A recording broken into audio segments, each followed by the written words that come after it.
Assalamualaikum warahmatullahi wabarakatuh. Dalam video ini kami akan mempresentasikan tentang kaidah kisah-kisah dalam Al-Quran dengan dosen pengampu yaitu Bapak Ahmad Yulianto MPDI dan mata kuliah studi Al-Quran Hadis. Sebelumnya izinkan kami untuk memperkenalkan diri. Kami dari kelompok 4 yang beranggotakan saya sendiri yaitu Indah Nursobah dan teman saya Dewi Mona Larasati. Baik, langsung saja memasuki poin yang pertama yaitu maksud dan tujuan kisah dalam Al-Quran.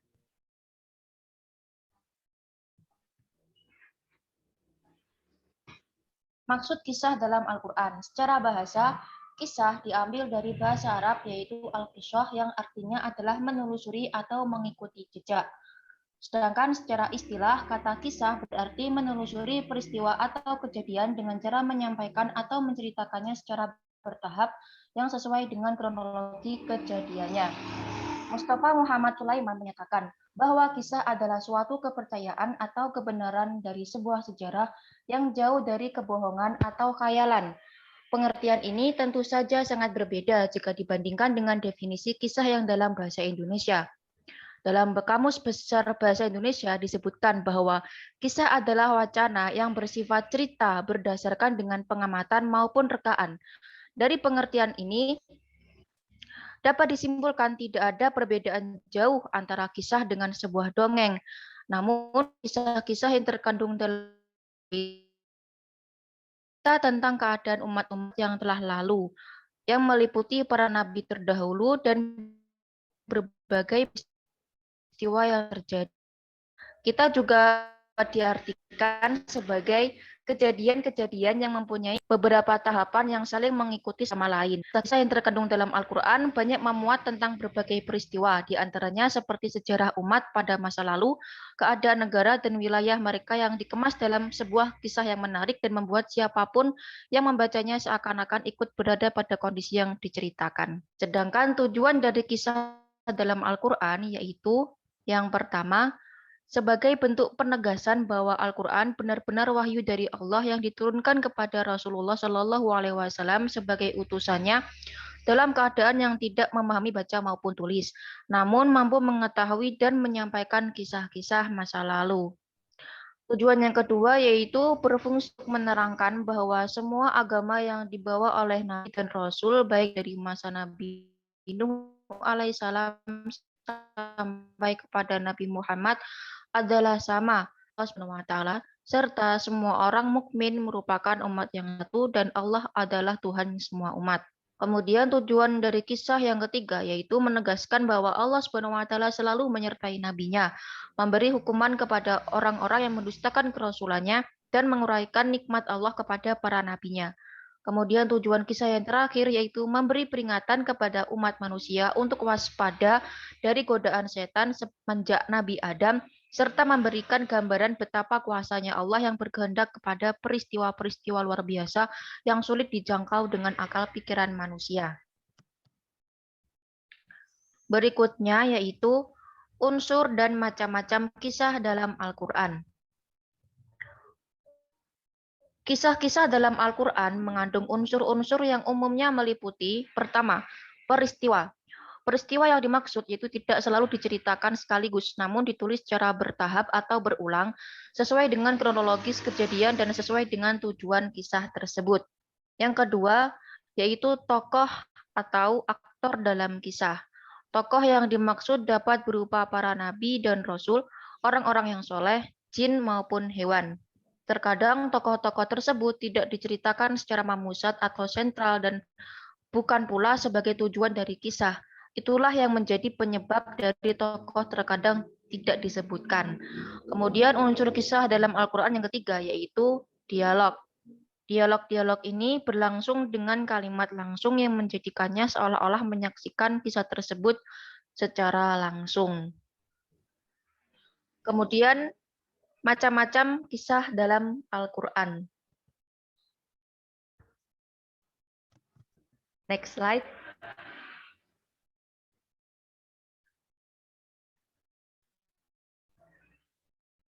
Macam-macam kisah Al-Quran. Sebelumnya saya akan menjelaskan bahwa Sebenarnya kisah itu dapat dilihat dari segi pelaku, bisa dikelompokkan dalam beberapa bentuk. Yang pertama, kisah yang terfokus pada pelaku atau tokoh sebagai objek kisah. Bentuk pertama ini dapat ditemui dalam kisah para nabi serta dakwahnya, tahapan dakwah dan perkembangannya, mukjizat-mukjizat yang pernah terjadi, sikap orang-orang yang mengingkarinya, serta akibat bagi orang-orang yang mendustakannya. Kemudian yang kedua, kisah-kisah seputar kaum atau peristiwa yang terjadi pada masa lalu. Apa yang dialami oleh berbagai komunitas dalam sejarah peradaban dunia, baik jejak peninggalannya masih bisa ditemui maupun yang sudah tak terlacak. Kemudian bentuk yang ketiga yaitu kisah-kisah yang berhubungan dengan peristiwa yang terjadi pada masa Rasulullah, seperti Perang Badar dan Perang Uhud dalam surat Ali Imran, Perang Hunain dan Tabuk dalam surat At-Taubah, Perang Ahzab dalam surat Al-Ahzab, dan kisah tentang hijrah Nabi, peristiwa Isra Mi'raj, dan lain-lain. Sedangkan kalau kisah berdasarkan panjang pendeknya, meliputi yang pertama kisah panjang, yang dalam satu surat tersebut hampir menceritakan tentang satu kehidupan atau peristiwa tersebut. Contohnya, seperti pada surat Yusuf yang hampir seluruhnya mengungkapkan kehidupan Nabi Yusuf. Kemudian kisah Nabi Musa dalam surat Al-Qasas, kemudian juga kisah Nabi Nuh dan kaumnya dalam surat Nuh dan lain sebagainya. Kemudian yang kedua yaitu kisah yang lebih pendek dari bagian pertama, seperti pada kisah Maryam dalam surat Maryam. Kemudian kisah Ashabul Kahfi dalam surat Al-Kahfi dan lain-lain. Kemudian juga ada kisah pendek, yaitu kisah yang jumlahnya kurang dari 10 ayat seperti kisah Nabi Hud dan juga Nabi Lut, kemudian kisah Nabi Soleh dalam surat Hud, dan lain-lain. Selain tiga macam kisah tadi, kisah dalam Al-Quran juga dapat diklasifikasikan menjadi tiga aspek, teman-teman. Yang pertama, cerita yang benar-benar terjadi. Kemudian yang kedua, kisah yang diulang namun memakai gaya penuturan atau penyampaian yang berbeda dan dibuat lebih indah serta mengesankan sehingga pengulangan cerita tersebut tidak terasa monoton dan dapat mengungkapkan sisi balaghah Quran. Kemudian yang ketiga, kisah tersebut mengandung pesan moral sebagai ajaran dan tuntunan bagi umat manusia. Kemudian selanjutnya yaitu hikmah dan manfaat kisah dalam Al-Quran akan disampaikan oleh Dewi Muna Larasati. Silahkan. Oke, baik, terima kasih. Selanjutnya ada hikmah dan manfaat kisah dalam Al-Quran. Yang pertama, kita akan membahas tentang hikmah kisah dalam Al-Quran terlebih dahulu.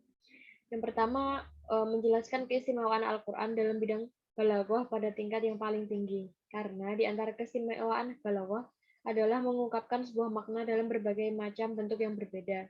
Seperti kisah dalam Al-Quran yang diulang-ulang dengan uslub berbeda di beberapa tempat membuat orang tidak bosan dalam membaca dan memahaminya.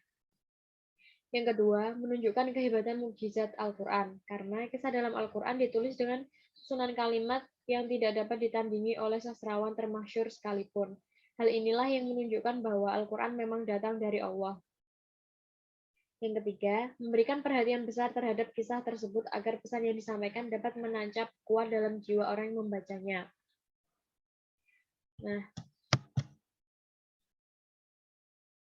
selain beberapa hikmah yang dapat diambil sebagai pelajaran, kisah dalam Al-Quran juga mengandung manfaat atau faedah. Di antaranya yaitu, yang pertama, menjelaskan asas-asas dakwah menuju Allah dan menjelaskan pokok-pokok syariat yang dibawa oleh para nabi. Yang kedua, meneguhkan hati Rasulullah dan hati umat Muhammad atas agama Allah, memperkuat kepercayaan orang mukmin tentang menangnya kebenaran dan para pendukungnya, serta hancurnya kebatilan dan para pembelanya. Yang ketiga, membenarkan para nabi terdahulu serta menghidupkan kenangan dan jasa mereka dalam menyebarkan agama Islam. Yang keempat, menampakkan kebenaran Nabi Muhammad dalam dakwahnya dengan apa yang diberitakannya tentang orang-orang terdahulu. Yang kelima, mengungkap kebohongan ahli kitab yaitu membuka kebenaran dan petunjuk yang mereka sembunyikan, serta menentangnya dengan isi kitab mereka yang bahkan tidak diketahui telah mengalami banyak perubahan dan penggantian. Yang keenam atau terakhir, memberikan pesan-pesan yang dapat mengunggah jiwa para pembaca yang memahami isinya. Penjelasan hikmah dan manfaat memberikan kita kesimpulan betapa eratnya keterkaitan antara kisah dan manusia. Manusia sangat membutuhkan kisah untuk dijadikan pelajaran dan ibrah dalam kehidupan. Dan kisah-kisah tentang manusia disebarkan lagi kepada manusia baik dengan tradisi bertutur lisan, tulisan, maupun dengan gambar atau pertunjukan. Namun, sebaik-baiknya kisah di dunia adalah kisah yang dituliskan oleh pencipta manusia sendiri, yaitu Allah. Kisah dalam Al-Quran itulah yang sebenarnya tidak satupun yang menyisakan keraguan. Kisah-kisah dalam Al-Quran memiliki kelebihan dan keistimewaan. Karena kisah pada Al-Quran tidak dapat disamakan dengan cerita sejarah atau dengan hasil ciptaan manusia. Tetapi Al-Quran memahami kecenderungan manusia yang menyukai kisah-kisah. Keistimewaan kisah dalam Al-Quran ini meliputi pertama, yaitu kebenaran dan kesohihan kisah di dalamnya yang dapat membedakannya dengan kumpulan cerita sejarah maupun dongeng yang mengandung rekaan belaka.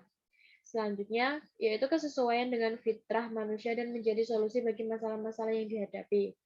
Yang ketiga, mendidik jiwa dan kecenderungan manusia pada kebaikan. Yang keempat, kisah dalam Al-Quran mengandung nilai-nilai kebenaran agama Islam seperti kebenaran wahyu dan risalah agama Islam. Dan yang terakhir, kisah-kisah dalam Al-Quran dapat berdialog dan menjawab logika-logika manusia serta ilmiah karena kisah-kisah tersebut melibatkan akal manusia untuk selalu berpikir. Selanjutnya, fakta atau khayalan kisah dalam Al-Quran.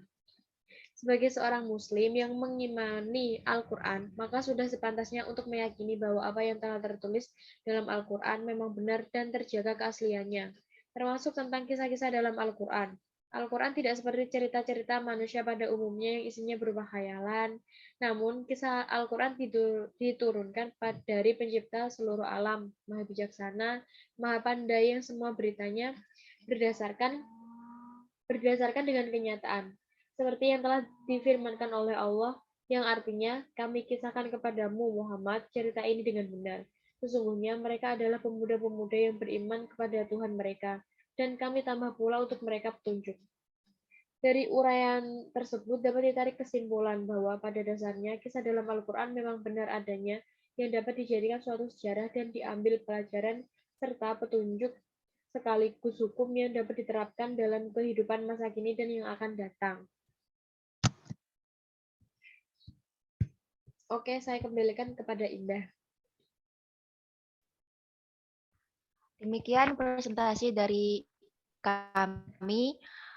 Terima kasih untuk kalian yang telah menyaksikan. Semoga apa yang disampaikan dapat bermanfaat dan barokah dunia dan akhirat. Mohon maaf apabila ada kesalahan. Dan wassalamualaikum warahmatullahi wabarakatuh. Assalamualaikum warahmatullahi wabarakatuh.